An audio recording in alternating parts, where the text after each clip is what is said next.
this very concept of avataram or incarnation of Bhagavan, of God, can be found only in Sanatana Dharma. It is said that Bhagavan does this avatara out of absolute compassion. They generally attribute this story to Akbar-Birbal. We don't know how far that's true, but because we all know Akbar and Birbal, we'll keep the story as Akbar-Birbal itself. So we'll also remember it. It seems once Akbar, he had this doubt. He said, in none of the other religions, we have incarnations of Bhagavan. But in your religion, you say that you have, Bhagavad Avatara. And you say Dashavatara. Sometimes you say there are 24 avataras, 28 avataras. There is, Bhagavatam says, Avatarahi asamkhyeya. You cannot count the number of avataras that Bhagavan has done. It is innumerable. So Akbar had this doubt that how come in your religion you have so many avataras? We believe in a religion that Bhagavan is all powerful. That he is omniscient, omnipresent, and he is, omnipotent. So whatever problem there is in the world, can't your Bhagavan solve it right from his abode, wherever it is, Vaikunta, Kailasa, whatever you say? Why does he have to come down to this earth every time? Why should he do an avatara at all? And Birbal sometimes does not give a reply immediately. He says, give me time, I'll tell you, because this needs explanation. I need time, to get this to you. So Akbar was very, very happy because usually Birbal always has an answer. And this time, he thought he has somehow caught Birbal he has cornered Birbal. Birbal can't say anything. But Birbal had his own plan. A few days passed by and Birbal didn't come up with any reply to this question yet. And it so happened that now and then, being a king, Akbar used to take a boat and go on a cruise, in Yamuna with his family. Now and then he would do that as a jolly trip. One such occasion, Akbar decided to take his family, and it is believed that he had a very small child then. And the queens and everyone, they all went on this cruise. And as usual, Birbal was there. And Birbal, out of ordinarily, he went to the Antapura, the palace of the queen, and he insisted that he will take care of the child of Akbar. And the queen said, no, I will take care. He said, no, you please enjoy the trip. I will take care of the child. And he picked the child and he was bringing it, and Akbar was very pleased. Akbar said, Birbal, whose child is it? Can't you see it is your child, Maharaj?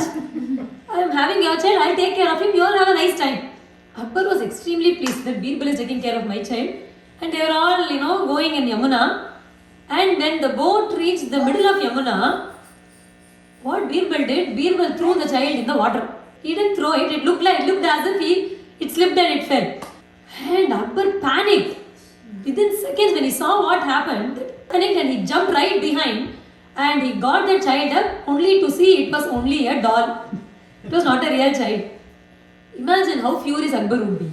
He got so angry, he called Birbal and he was dripping wet with a doll in his hand. He said, how dare you told me that it is my child?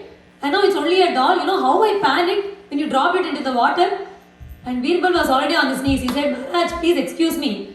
But remember you asked me a question. So this is the reply to that question. Akbar said, what question, what answer? I don't understand. He said, remember you asked me why your Bhagavan comes down to this earth again and again as an incarnation? This is the answer for that. How is this an answer? See, when your child was dropped into the Yamuna river like that, you are a king, is it not?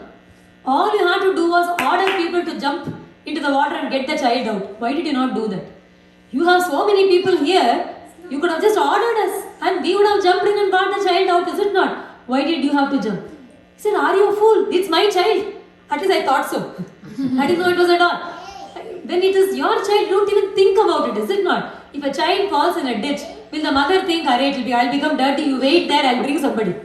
She won't do that, is it not? She can't even think about any, sanitizing or hygiene or anything at that moment. All she can see is that the child is in and she has to go and help. And Birbal said, that is how our Bhagavan is. We believe Bhagavan is only one.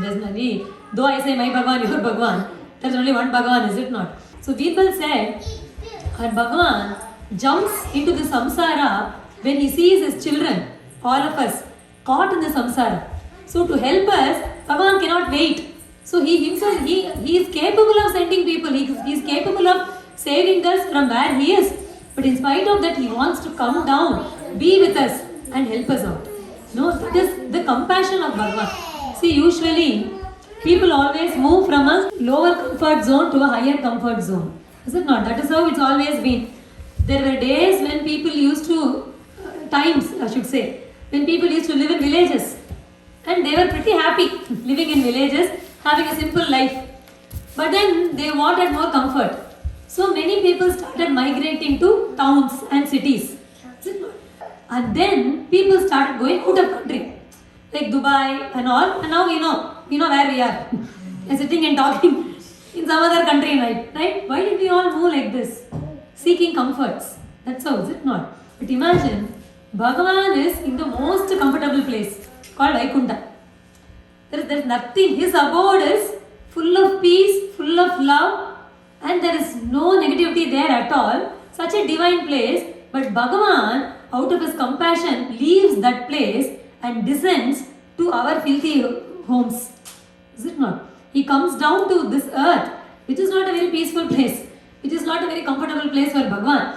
In spite of it, he comes down. Generally, our nature is to move towards comfort, but Bhagavan gives up all the comfort for our sake. And he comes down. And that is why it is called avatarana. Avatarana means from a higher place, he is coming to a lower place. It is a descent. Why? He descends so that he can help us ascend to that Vaikunta. To take us there, Bhagavan comes down. That is the purpose of Bhagavan's avatara.